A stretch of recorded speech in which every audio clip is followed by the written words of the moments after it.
Habarini za muda huu ndugu waandishi wa habari. Mimi kwa majina yangu naitwa Nice Gisunte, ni mwenyekiti wa BAWACHA mkoa wa kichama wa Ilala. Lakini kwa minajili ya kile ambacho tunaenda kuzungumza leo, naomba nijitambulishe kwamba mimi nilikuwa mmoja ya makamanda wa Chadema ambao walimuunga mkono Mheshimiwa Freeman Mbowe kuweza kuwa mwenyekiti kwa awamu nyingine tena, na nilimuunga mkono sirini na waziwazi.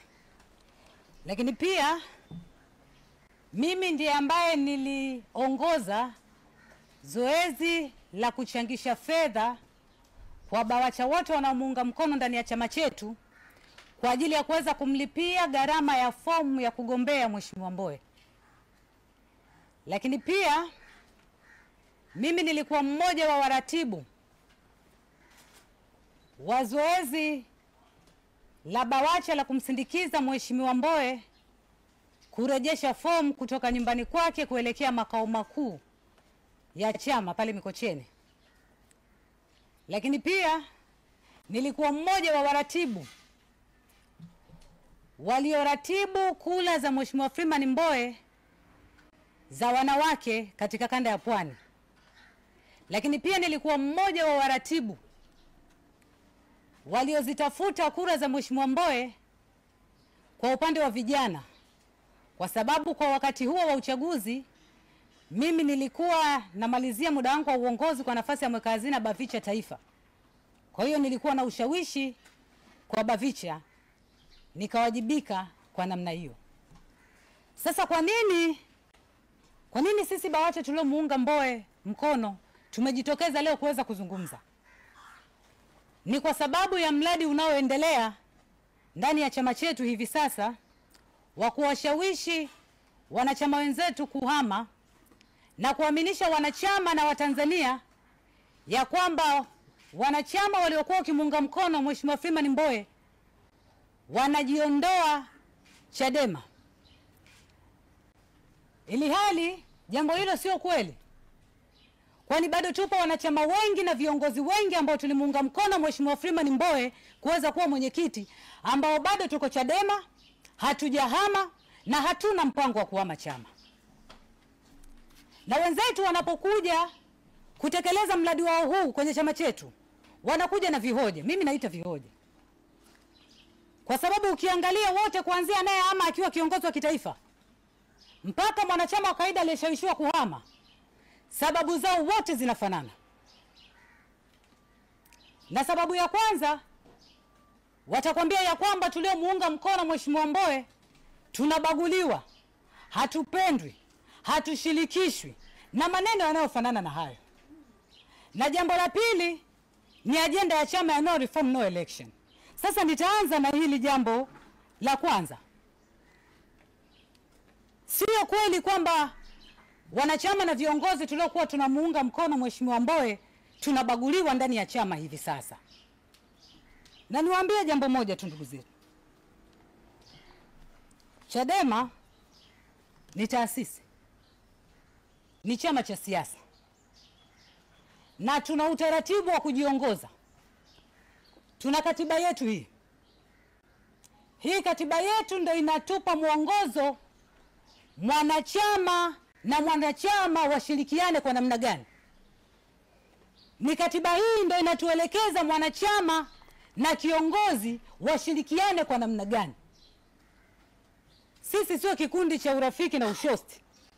Tuna utaratibu wa namna ya kushirikiana, tuna utaratibu wa namna ya kushirikishana, na katiba hii inasema nani ashirikishwe wapi, wakati gani na kwenye jambo gani.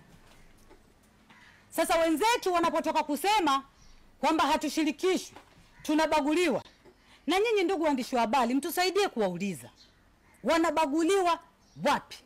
Wanabaguliwa katika nini? Sio waache tu hewani kwamba tunabaguliwa, hatupendwi. Hapana. Kwa sababu kwa mantiki yaeleza hapo kwamba ni katiba ndio inatuonyesha namna gani tushirikiane. Kwa hiyo lazima wanaotoka tujue,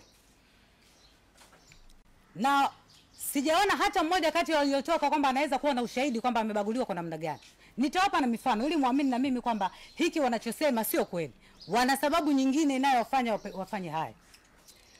Katika wale walioama, wale viongozi waliokuwa viongozi wa sekretarieti yetu, wenye mradi wenyewe, na mninukuu vyema, wenye mradi wenyewe, walioondoka baadhi yao waliteuliwa tena na uongozi huu ulioingia madarakani kuweza kuwa viongozi. Julius Mwita alikuwa katibu wa sekretarieti ya awamu ya uongozi uliopita, na sekretarieti mpya iliyoingia madarakani ilimpendekeza tena kuendelea kuwa katibu wa sekretarieti. Kathleen Luge alikuwepo kwenye sekretarieti iliyopita, na uongozi mpya huu ambao wanasema unawabagua ukamteua tena kuwa mkuu wa idara ya jinsia. Kwa hiyo mpaka hapo tu kwamba hoja zao kwamba wametengwa, wamebaguliwa, hawashirikishwi katika shughuli za chama haina mashiko, ni uongo. Kwa sababu ingalikuwa kweli, sekretarieti isingependekeza na kamati kuu kwenda kuwathibitisha na wakaingia ofisini. Labda waje watuambie Mwita na Kathleen kwamba sekretarieti ilikaa vikao hawakuitwa, waje na ushahidi. Lakini sisi wanachama tunajua kwamba vikao vyote vya sekretarieti walishirikishwa, walishiriki Mwita akiwa katibu, na walikuwa ofisini kila siku wakifanya majukumu yao katika makao makuu yetu ya chama aliyoko Mikocheni. Lakini jambo lingine,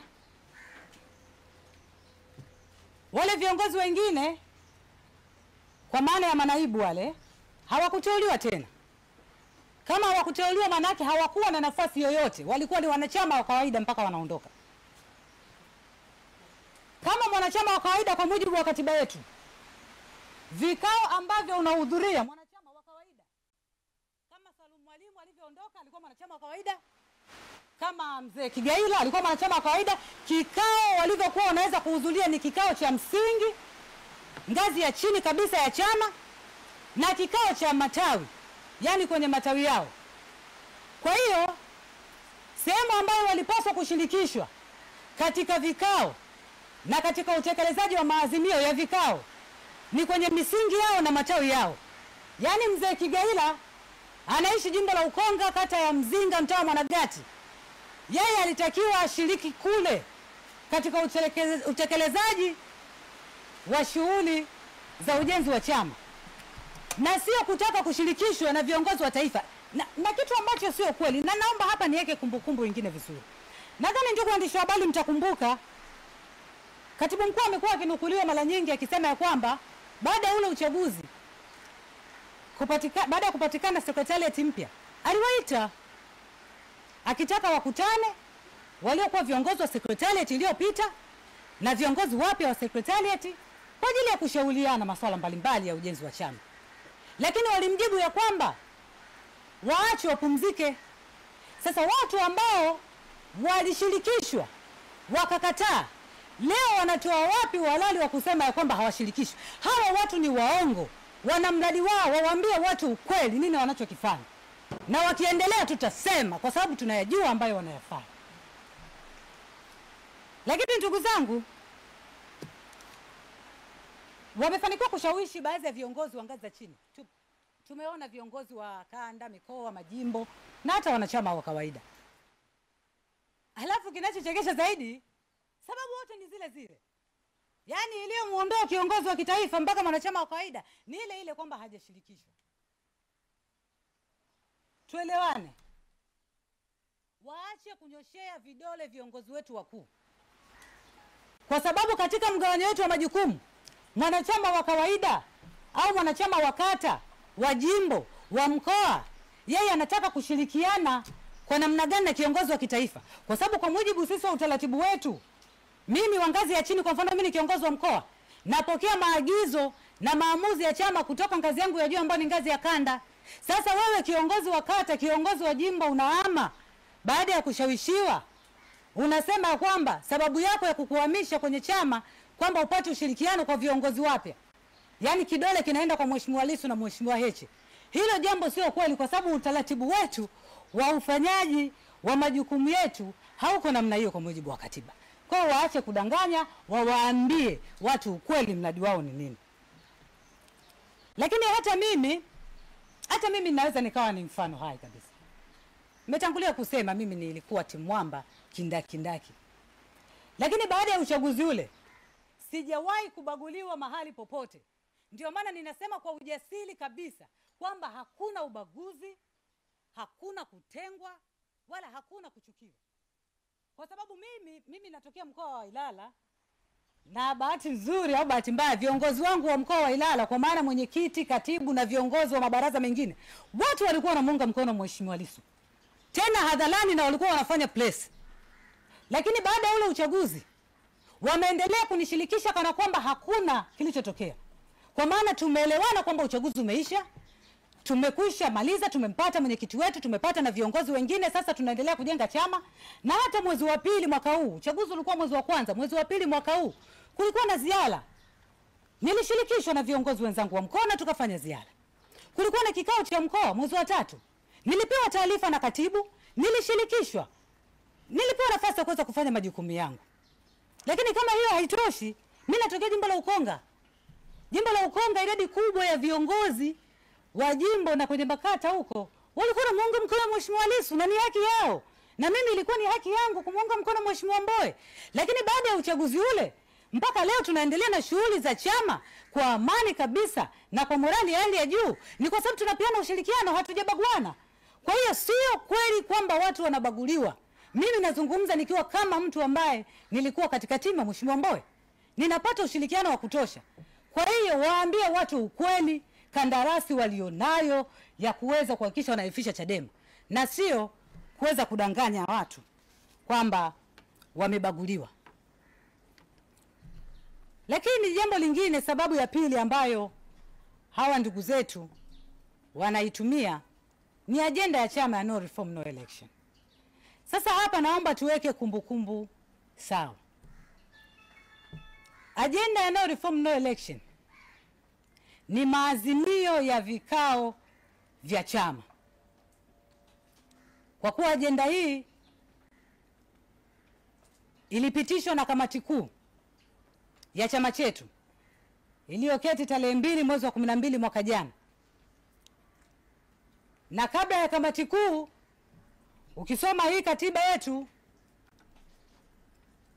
Secretariat ya chama ndio ina wajibu wa kuandaa ajenda na kupeleka kamati kuu.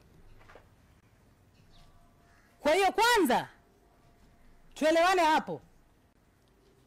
Hawa viongozi waliojiuzuru, waliokuwa wajumbe wa Secretariat, wao ndio walioshiriki kuipika ajenda ya no reform no election. Wakaipeleka kamati kuu, wakaishawishi kamati kuu, kamati kuu ikaridhia. Kamati kuu ikaichukua ajenda ikaipeleka baraza kuu. Baraza kuu la chama likaipitisha. Baraza kuu la chama likaandaa ajenda ikaipeleka mkutano mkuu wa chama ulioketi mwaka huu mwezi wa kwanza pale Mlimani City. Mkutano mkuu wa chama, chombo cha mwisho kabisa cha juu cha maamuzi, tuliridhia kama wanachama kwa sauti moja kwenda na ajenda ya no reform no election. Kwa hiyo leo kutoka, kwa maana wametoka madarakani, kwanza kugeuka hii ajenda no reform no election, inaonyesha wazi kabisa kwamba watu hawa hawana nia njema na chama chetu. Kwa sababu wao ndio walioiandaa hii ajenda. Kama kuijua vizuri ajenda no reform no election, wao wanaijua vizuri. Kwa maana ndio waasisi katika Secretariat iliyopita. Lakini kama tukiamua basi, maana wameanza kubadilika. Mwanzoni walikuwa wanaita kwamba, walikuwa wanasema ni ajenda isiyo na mpango wa utekelezaji, mara wanakuja wanaita kauli mbiu. Basi tukiamua hebu kufikiri kama wao kwamba eti ni ajenda ambayo ilipitishwa pasipokuwa na mkakati. Tuamua kufikiri kiwenda wazimu kama wao kwamba tukubali hilo. Basi naomba niseme kabisa ya kwamba uongozi mpya ulioingia madarakani ulifanya sahihi kabisa kuwafukuza wale wajumbe wa Secretariat kwa kutowateua tena. Kwa sababu walifeli kutekeleza majukumu yao. kwa sababu walitudanganya wanachama ya kwamba twende na no reform no election wakiwa hawajapanga mkakati. Kwa hiyo walifaa kabisa kutoteuliwa tena, kama hiko ndicho wanachojaribu kutuambia. Lakini ukiacha agenda hiyo, kuna kitu kingine nacho pia wanakisema sana kuhusiana kwamba hawasikilizwi wanapotoa ushauri, na wanarejea walaka wao ule maarufu uliojulikana kama walaka wa G55. Nimetangulia kusema hawa viongozi wa secretariat ndio walioandaa hii agenda, na wengi wao ni sehemu ya hao 55. Kwa hiyo walikuwa na uwanja mzuri kabisa wa kushauri secretariat ya chama, ya kushauri kamati kuu ya chama, kabla hawajafanya maamuzi zaidi, kama kweli walikuwa na nia njema ya kushauri, na sio kutoka nje kwa maana hawajateuliwa wanaungana na wahuni kuanza kushauri. Na niseme hivi, naomba ikae sawa sawa tu. Jamani, ushauri sio maelekezo. Ushauri sio maelekezo. Sasa ukitaka kugundua kwamba hawa watu wana nia ovu,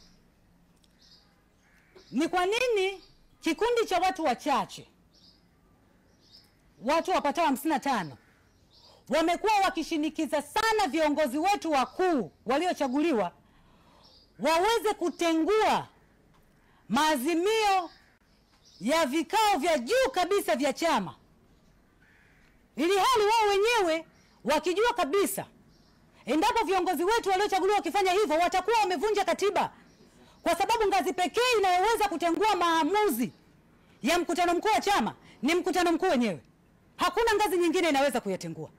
Kwa hiyo wao kuwashinikiza viongozi wetu kwamba waweze kutengua maazimio ya mkutano mkuu, inaonyesha wazi kabisa hawa watu wanania hofu na chama chetu, na wanania hofu na viongozi wetu wapya walioingia madarakani, na sisi tutawapinga hadharani kama ambavyo wao wanafanya njama zao ovu hadharani. Sasa nimalizie kwa kusema hivi, ndugu wanachama wenzangu,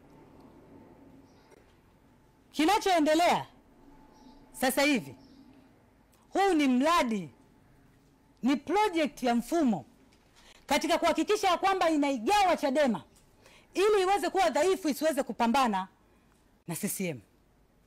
Na wametumia uchaguzi wetu wa ndani ya chama kama mlango wa kuingilia, kuwashawishi wale wachache walioshindwa, ili waweze kuwashawishi wanachama waweze kukiama chama.